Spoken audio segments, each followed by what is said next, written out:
if the expression above is rewritten in the form ax squared plus bx plus c, where all those three letters are constants, what is the value of b? So we just need to get this in terms in the standard trinomial form and then find b.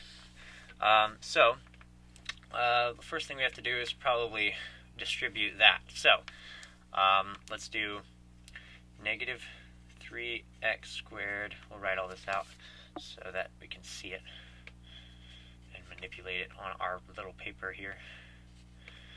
And then that's plus, I'm just going to do a plus and then do the negative 2 times thing. So negative 2x squared,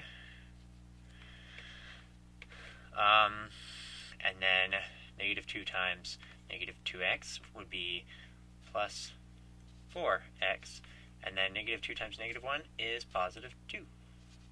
Alright, so we have negative 2x squared and negative 3x squared. That becomes, since they're like terms here, we have to remember that we can add these constants. So that would be negative 5x squared, and this will become 5x plus 4x is 9x, and then negative 2 and positive 2 becomes 0, but we need it in this form, ax squared plus bx plus c. So we're going to do plus 0 just for kicks.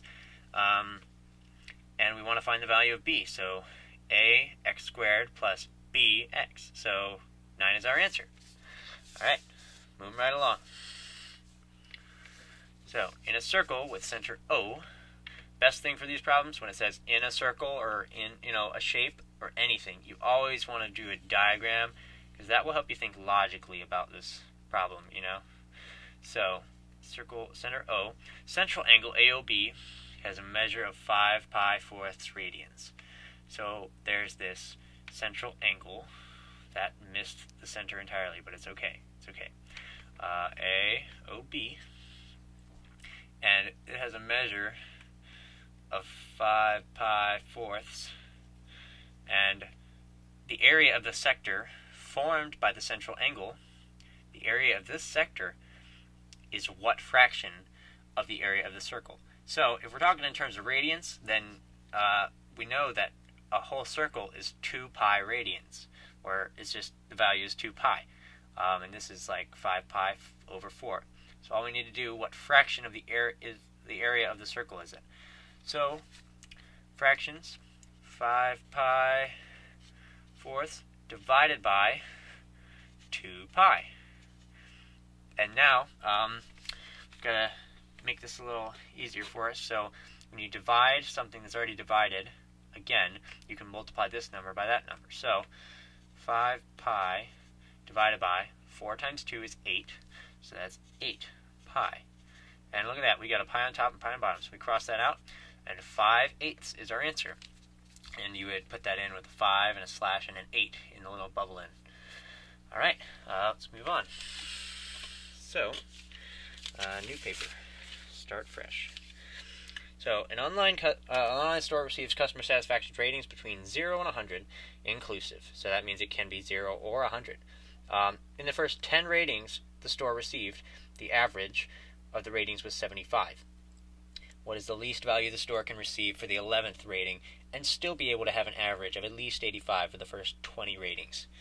Right. So, we want to first look at how many. So it wants to find where the average is 85 for the first 20 ratings. So we already know we have an average, and it's out of 20. So we've already got part of our equation.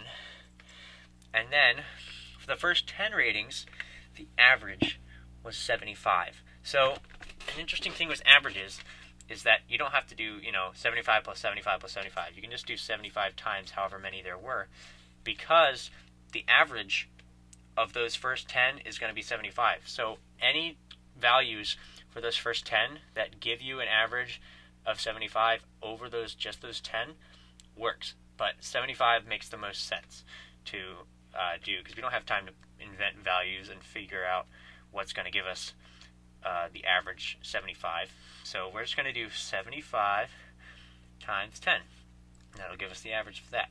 And that's plus Now the 11th rating we don't know, so we're going to put that as a variable so that we can solve for it later. And still be able to have an average of at least 85 equals 85. And the issue here is that we don't have 20 values up here. We only have 11. So there's 9 values that we're not told. And in this case, since we're not told, we can make those values whatever we want as long as we can get x to be the lowest that it can and still be 85. So if we make this number, it'll be plus 9 times some number. We can make this a really big number or a really small number. Let's make it 100, because if we make this really big, then x can be smaller, and the total overall average will still be closer to being 85.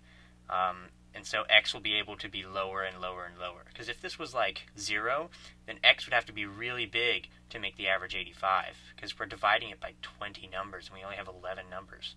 So we want to make this 100 so that x can be a much smaller value. So we can use this as an equation now. So 20 times 85 is something, and we have a calculator, so we don't have to know right now. We can just put that in later. Times 20 minus 9 times 100, which we can just say is 900 because we know that, minus 75 times 10, which we already know is 750, which is nice, equal to, and we'd cross those out. So now we just have x, so equal to x. So that's how we're going to find our answer. And so we can do 85 times 20, times, alright, 85 times 20, 1700. Alright, minus 900 minus 750. Alright. And you'll have a graphing calculator, so this will be much nicer than just a single display at a time. So the answer was 50. 50 is the lowest that x can be. 50 for clarity. In this, they give us two equations. Y is less than or equal to negative 15x plus 3,000, and y is less than or equal to 5x. So, in the xy plane, if a point with these coordinates a, b lies in the solution set of the system of inequalities above, so if it's in this realm, what's the maximum possible value of b? So we want to maximize b, and b corresponds to the y value. So really, we just want to maximize the y value. And y can be less than or equal to this value, and less than or equal to this value. So this means that y can be smaller than, or it can be equal to this number. And really, we want to get equal to, because we want to maximize b or y. We want to maximize y. So we're going to want to find where this is y is equal to this value, or y is equal to this value. So let's go ahead and we can actually just, since we're doing equal to instead of that, then we can just do y is equal to negative 15x plus 3,000, and y is equal to 5x.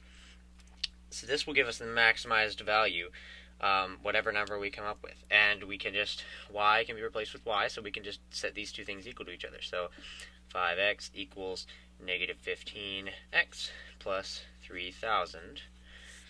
And now we can just add 15x to both sides, and that'll give us 20x equals 3,000. And now we divide both sides by 20, divide by 20, and that's going to give us our x value. So 3,000 divided by 20. And that gives us 150. So our x value for the maximum y value is 150. So x equals 150, and x corresponds to the a coordinate. So we want to find the b coordinate. So let's just plug this 150 right back into one of these equations. Actually, let's do both, because we're not sure which one of these is actually going to give us a greater y value. So 5 times 150 is times 5 is 750. And then negative 15 times 150, let's do that, times negative 15 is that, plus 3,000. It's going to give us 750. So either one works. So in both cases, our y value comes out to be 750. And that is the maximum possible value of b, 750. All right. If shoppers enter a store at an average rate of r shoppers per minute, and each stays in the store for an average of time of t minutes, the average number of shoppers in the store n at any one given time is n equals rt. We should probably write that down. That sounds important. N equals rt, rate times time. And now that is Little's law. I guess we can remember that. So the owner of this new store estimates that during business hours, an average of 3 shoppers per minute enter the store, and that each of them stays an average of 15 minutes. Store owner uses Little's law to estimate there are 45. So that's just demonstrating the law that 3 shoppers per minute times an average of 15 minutes that they stay. 3 times 15 is 45. So that just kind of shows us how it's applied. Now, this other store, it can be applied in any particular department or the checkout lines. The store owner determines that during business hours, approximately 84 shoppers per hour make a purchase, and each of these shoppers spend an average of 5 minutes in the checkout. At any time during business hours, about how many shoppers, on average, are waiting in the checkout line to make a purchase.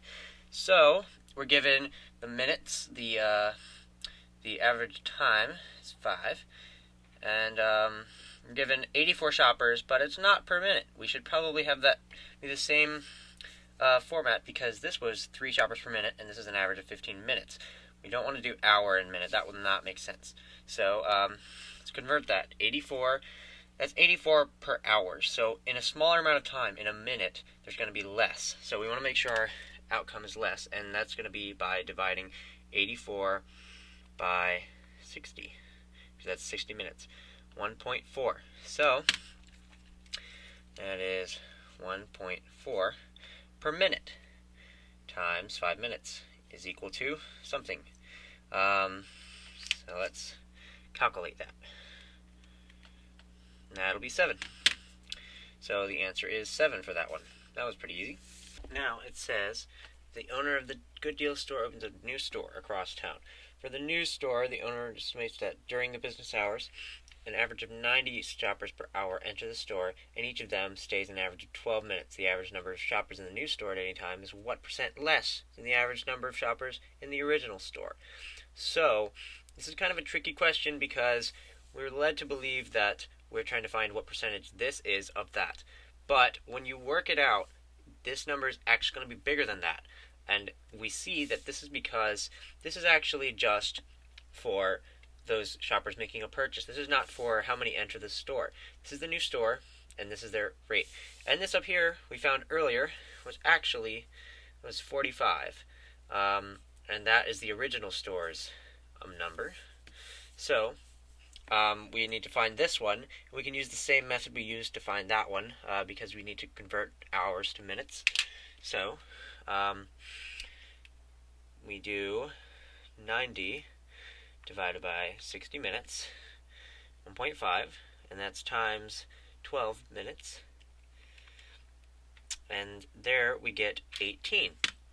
And 18 and is what % less than the average number of shoppers in the original store. So what I like to do, I just like to straight up divide by the other number.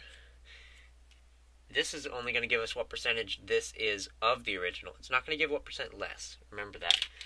So we give 18 divided by 45 gives us 0.4. So that's what percentage it is. So how much less than 1 is 0.4?